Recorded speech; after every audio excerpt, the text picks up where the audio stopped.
just a moment, but I think we're about to live in, as the Chinese proverb goes, may you live in difficult times or interesting times. It's going to be really interesting coming up. And so I think it's because there's a perfect storm that's on the horizon. And it goes like this. One, the generation that we call the greatest generation ever, that was the title of Tom Brokaw's book, is about to retire. The people coming behind them are the people we call the slackers, right? Oh joy. So these people, these Gen X, Gen Y people, not only are there fewer of them, but they look at the workforce completely differently. And we're going to talk a lot about them and their attitudes about work as we go today. Couple that with, it's a very tumultuous career playing field right now. There's global shifts, there's economic shifts, and we're going to talk about some of those. I'm going to talk about, show you some of the data on that in just a moment. So we have this macro trend that almost everything is changing. The workforce is being swapped out, the people being swapped in are different, and the playing field is changing. And it really is a perfect storm, and I think it's going to make our jobs as recruiters incredibly difficult. So, if you've been in recruiting for the last decade, it's all people talk about, right? Baby boomers are going to retire, no one's going to be there to replace them. And so I sort of thought, maybe this is just like bunk. And so I went off and looked at the actual data in the census about how many people were born in each generation. And so here's what it shows you. These are 17-year increments on the slide. And it shows you that, in fact, in 1949, people were very fertile in our country. And then the fertility stopped in 1967. And that is precisely the whole. There are 13 million fewer people in this generation than there are in this generation. And so when we talk about why do we have to focus on generations in recruitment, it's because we really are facing a shortage of manpower and people in our economy. Now, we're going to focus a lot on these Gen X and Gen Y people, but suffice it to say, it's not that there are just fewer of them, they're a lot different than the rest of us. Okay. So now, as we get to that, the one thing that we should also acknowledge is recruiting's hard for other reasons as well. One is that the tools we use are commoditizing. It's been a long time since the job board has done something different in our world, and most people that I talk to say it's getting worse, not better. So the tools aren't so great. 71% of companies in a survey we did said that half of their positions are hard to fill, like very difficult to fill.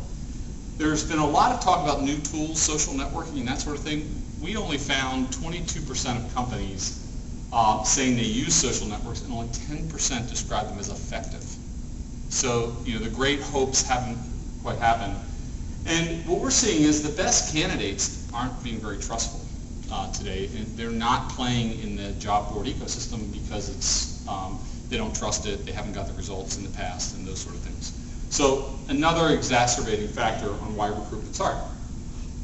So then, these people we call the slackers are going to come in and inherit this earth of ours. And so what I'd like to do is talk about them, and then later we'll get into the 5 things you don't know about them.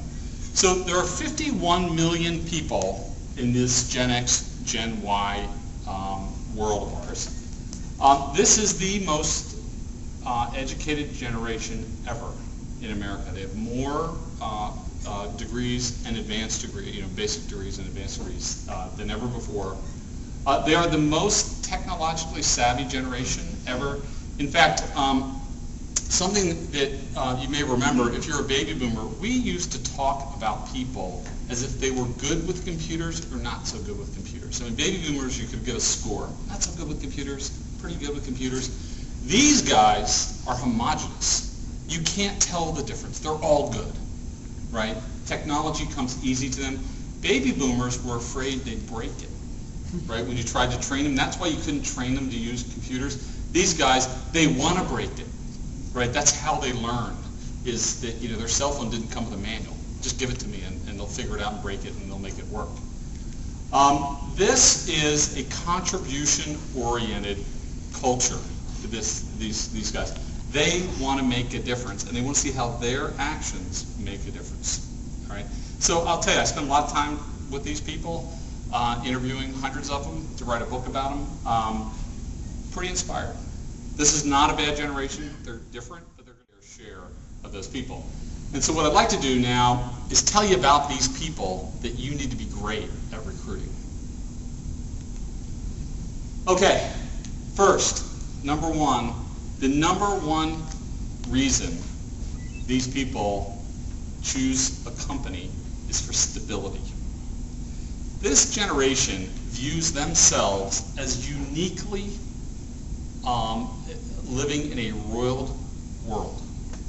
When you ask them about their world, they talk about Katrina, they talk about tsunamis, they talk about 9/11, they talk about AIDS, they talk about all these natural disasters, 3 wars, right? They're the first generation that has lived with a 24-hour crawl at the bottom of their TV screen saying "News Alert," code orange, right? This is who they are. They think their world is crazy. 45% of the people, I'm going to be quoting a study. Catalyst Research has done the most extensive study, I believe, on Gen X attitudes about work. Right? They surveyed 5,000 people about their attitudes about the workplace.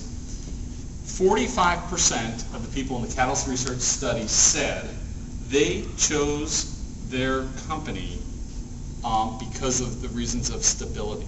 67% said they'd be just as happy to stay at their present company for the rest of their lives. Right? This is a generation, half of them lived with one parent, right, growing up. This is the first generation of divorced children. They saw their parents were the first non-company people, right? They saw their parents turn the word downsize into a verb. I've been downsized. They saw that happen to their parents in corporate layoffs and the end of IBM for life, right? And these guys, they think this world is crazy, and they look at the company as a refuge. And I think we wrongly look at them is when we see them doing with their slacking behaviors, which we'll talk about, we think they're not interested, right? But they actually want to stay at organizations. And I believe you're going to see tenure, if we allow them to stay, climb for this generation. Second is they're playing for different rewards. In the Catalyst study, only 21% of the people said making a great deal of money is important to them. Now, imagine the baby boomers, you waved $10,000 more to them and a promotion to Rochester, and they were on their way, right? This is a generation that says, I'm not playing for that. They saw their parents pursue the American dream to a fault, right? That they were, that their parents worked their entire lives for balance at the end, and these guys think that they want balance today, right? I had this one engineer that I interviewed for my book. He was a young guy in Washington, D.C., and he, we sat down and I said, hey, what are you playing for? Why do you go to work every day? And he said, I don't know, tell me what you think. And I said, come on, man, you're going to work 10,000 days. That's how many days you work in your career, 10,000 days. So what's it for? Why are you going to do it? And he hemmed and hawed, and he finally blurts out, for God's sakes, I don't want a Lexus. And he basically said, my dad worked his entire life for this stupid Lexus. What a stupid thing, I don't want that. Right? So these guys, they're different. They're playing for something different.